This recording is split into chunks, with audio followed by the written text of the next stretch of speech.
Each crisis is more dangerous than the one before. So 1998, 2008, here we are in 2022.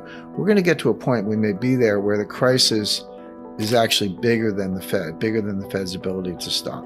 We are uncomfortably close. Now, it's impossible to know exactly how close because it's a complex dynamic system, and you can make very good predictions on complex dynamic systems as to the magnitude of the crisis, but it's very hard to get the exact timing.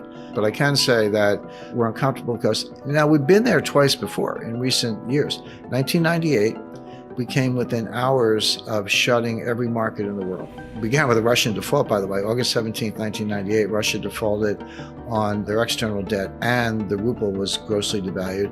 That started a global liquidity crisis, went around the world, ended up in my lap at Long-Term Capital Management, where we had $1.4 trillion of derivatives. And everyone goes, oh, you know, Long-Term Capital, you guys lost a lot of money in Russia. We didn't. We lost maybe $100 million in Russia, but we lost closer to $4 billion on everything else, because in a liquidity crisis, people sell everything. It's not a question of, do you have Russian bonds? It's like, no, they sell everything. Spreads widen, not enough collateral, margin calls, people being blown out of their positions. That's what a global financial crisis looks like. We cured that with a $4 billion all-cash injection sponsored by the Federal Reserve and 2 rate cuts, one on an emergency basis by Alan Greenspan. We got through that, but we came within hours of shutting every market in the world. Same thing in 2008. We all know, you know, September 15, 2008, Lehman Brothers. Okay, people don't realize that, you know, Morgan Stanley was days away from failing. Goldman Sachs was days away from failing. You know, John Mack said so at the time. He said Lehman was begging for help. He said, "Sorry, I got enough on my plate. We're worried about Morgan Stanley right now." You know, and then the Fed came in, and so think of it as dominoes are falling. So all the dominoes are falling, and they're going to keep falling unless you truncate it, drop a wall in, and that wall was the Fed. But here's my point. Each bailout gets bigger than the one before. Each crisis is more dangerous than the one before. You want assets that are going to be immune from a global liquidity crisis. What are they? Land, real estate, gold, silver, you know, fine art. You know, I see Andy Warhol, Marilyn Monroe has gone, they estimate $200 million. You could have bought that for $50,000 in the 1970s. That's a little more specialized, but there are, you know, natural resources, water, you know, et cetera, energy, oil.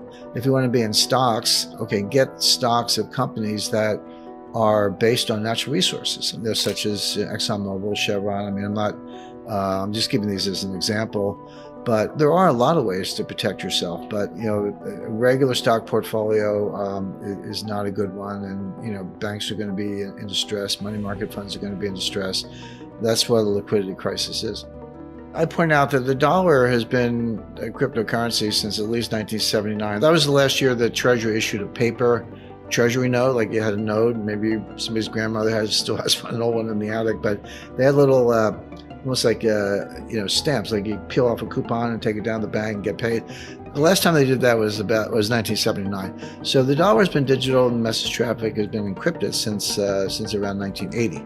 But I think in terms of the impact on the dollar, this is, you know, be careful what you wish for. This was exactly what I was saying earlier in terms of second and third order effects. And I warned the Pentagon about this, and I warned the Treasury about this, because I know how economic sanctions work. I've been very involved in that from point of view of the intelligence community and also advising the government, but they can be powerful.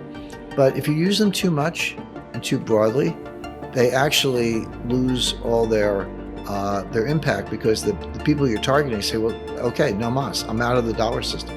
You've done it one too many times. And this is an example of that. We've never frozen a central bank before. We have now. We've never kicked an entire country out of SWIFT, with the exception of Iran, but that's a much more isolated case. We have now with Russia. And so instead of just sitting there saying, oh, gee, you got me, we can say, okay, let's go to a new payment system. Let's pick up a new currency. The Saudis are saying the same thing. And all of a sudden, if you're one of the top princes of Saudi Arabia, you know, maybe Mohammed bin Salman or any of the top princes, you know, you have a yacht in Monaco, you have a house in Aspen, you have you know, who knows how many houses and palaces and yachts around the world, private jets, and they're like, hey, actually, all that stuff could be seized, because that's what we're doing to the Russian oligarchs.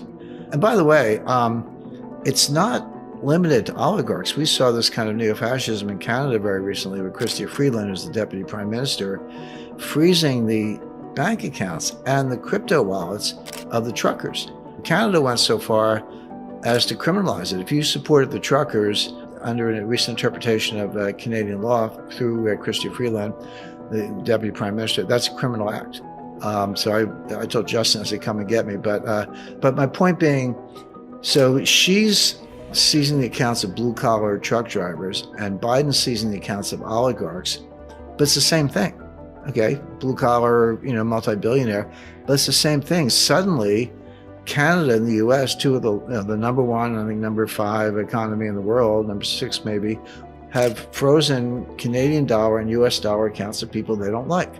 Now, you can say it's for good reason and Putin should have invaded Ukraine. I get it. But if you're a Saudi prince, if you're certainly a Russian, if you're a Chinese oligarch, how comfortable are you with the dollar right now? I haven't met him personally, by the way. I checked him out.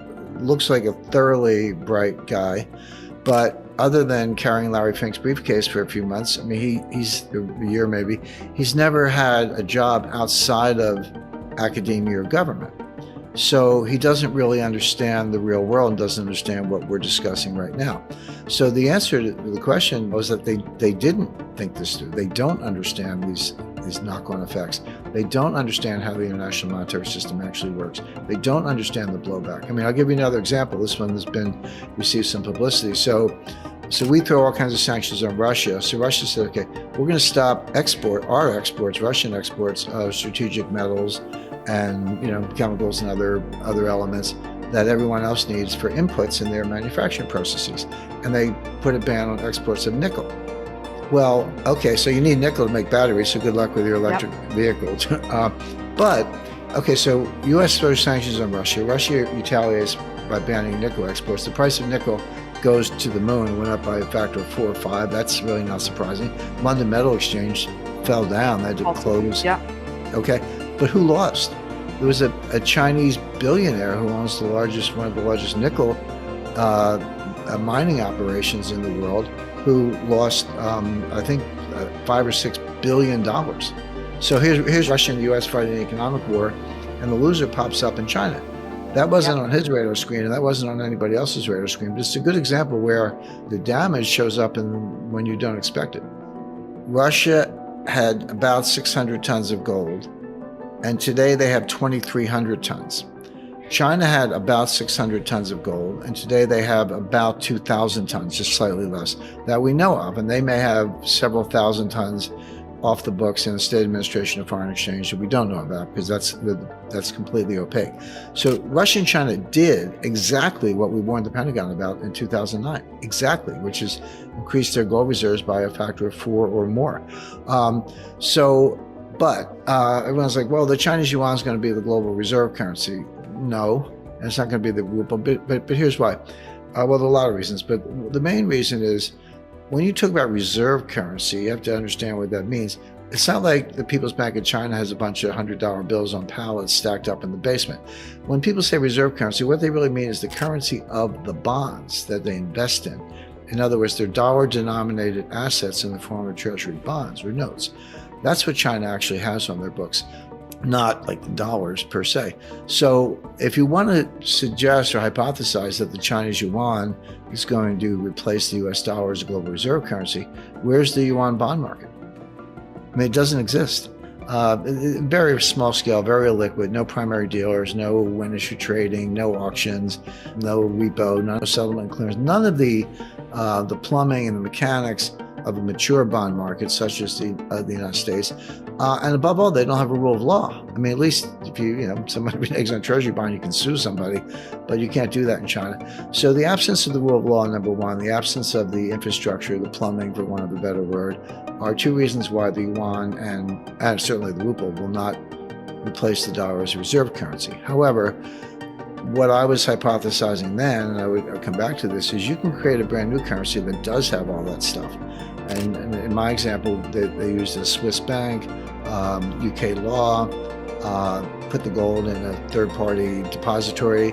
If you wanted some of the new currency, you could deposit your own gold and get some of the currency or trade with them around a surplus. So it was a replacement system, but you would need the gold to instill confidence. But they don't have bond markets, and they're not going to have them soon. So the yuan and the ruble aren't going to replace anything.